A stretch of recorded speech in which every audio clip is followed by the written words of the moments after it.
Well, hey everybody, Andy Kvernen here, and Cornerstone family. I want to give you an encouragement today, an update on something, and an opportunity. And so, with that in mind, an encouragement. I sit with a number of people in our community that are sort of wrestling with how to respond well to our current events, particularly surrounding the issues of COVID and the spread of the virus. And we give a report to each other, and I'm always so encouraged to tell them of the faithfulness of this body.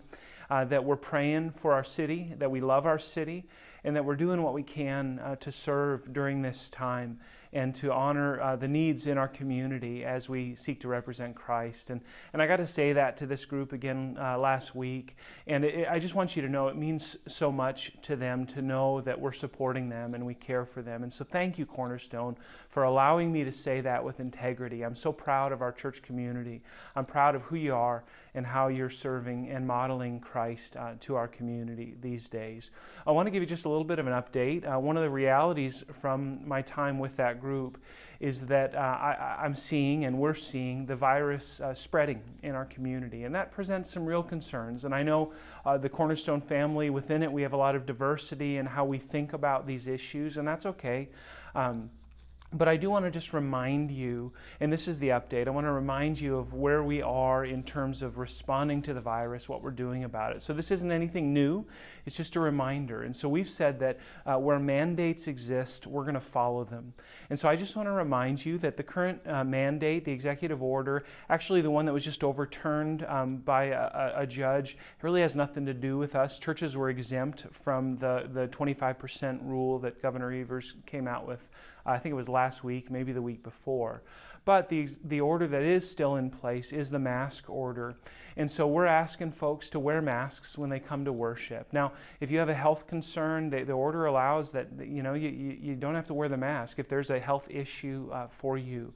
Now, we trust you for that. I've not asked a single person who hasn't been wearing a mask about it. I'm going to trust you for that. That's between you and the Lord and between you and our government. And so please know that. But we really do trust you for it. And it's important to our community that we are wearing masks if there's not a health concern. So I just want to remind you of that. You've been doing a great job. Let's keep it up. Then where options exist, we'll exercise them. And so we have options to meet and do things. We've got a lot of different things going on right now. We're going to continue to provide options, and then we're going to engage a base level of safety. And I'm so grateful for our teams that have worked so hard to create safe environments for us. We need to pray that God would continue to protect our people and protect our community. And church, thank you for the great job you're doing. Please continue to stay faithful, and let's stick together on this whole issue. Now, one more thing I want to do is provide for you an opportunity. Next Monday, and really the next 3 Mondays, I'm going to myself be taking a prayer walk. I'm going to start over at the clinic this next Monday, and I feel burdened to pray for people in our community. I feel burdened to pray for people at the clinic, those medical professionals who are serving and who are caring. I know there's real concern there, and as the hospital does fill up, and I know that's in the news, and it's hard to trust what is the data and everything. I've talked to people at the hospital. They're concerned about it, and it's a real thing.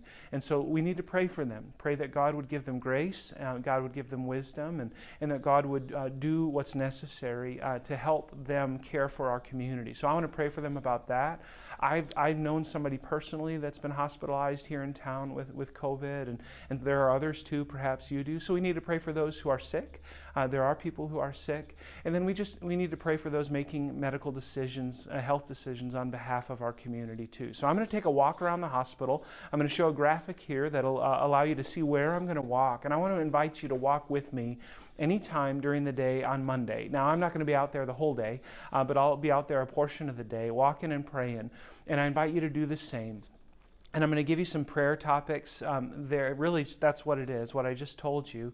And so I invite you to pray with me. It takes about 20 minutes. You might do it on your noon hour. You could drive over there if it takes you 5-10 minutes to get there, maybe even 15. It takes you 20 minutes to walk about a mile, and then another 10-15 to get back. You can do it all in less than an hour.